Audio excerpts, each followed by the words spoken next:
Dear women, always suspect the man.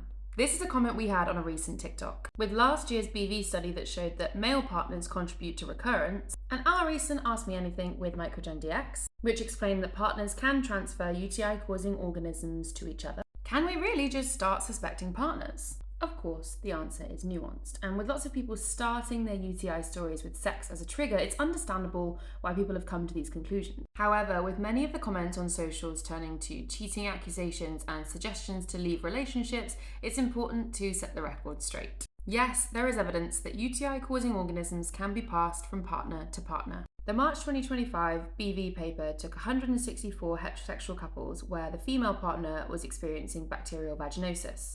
One group received treatment for both partners and the other received treatment only for the female partner. Treating both partners was so much more effective that they decided to stop the trial early because it was deemed unethical to only be treating the female partner. This opened up the conversation of BV being treated as an STI, and then accusations of infidelity soon followed. Here, it's important to distinguish that BV should not only be associated with sex, because unlike other sexually transmitted infections, BV can be caused by a change in the vaginal microbiome.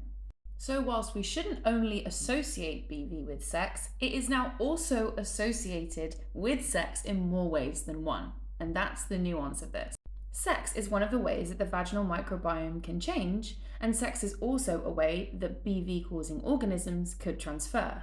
Therefore, treating both partners may help break the cycle of recurrent BV.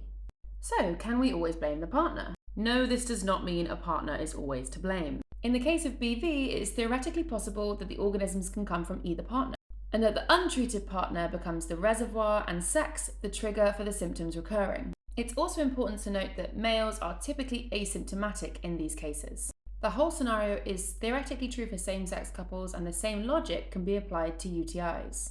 We know that males are less vulnerable to bacterial infection in the bladder, and that they may carry UTI-causing organisms without experiencing any symptoms. The male urogenital microbiome is naturally different to the female urogenital microbiome, and this in itself can cause issues between some sexual partners. The organisms could come from either partner, and the untreated partner could be the reservoir for the problem. Although UTIs can be associated with sex, it's not the only trigger, and stigmatizing it in this way has led to sexualizing the illness. Your partner may be the source of your UTI-causing bacteria, although not studied yet. Then again, they may not. Equally, sex may not be the trigger for your UTIs at all, and it's best not to jump to conclusions online about other people's relationships.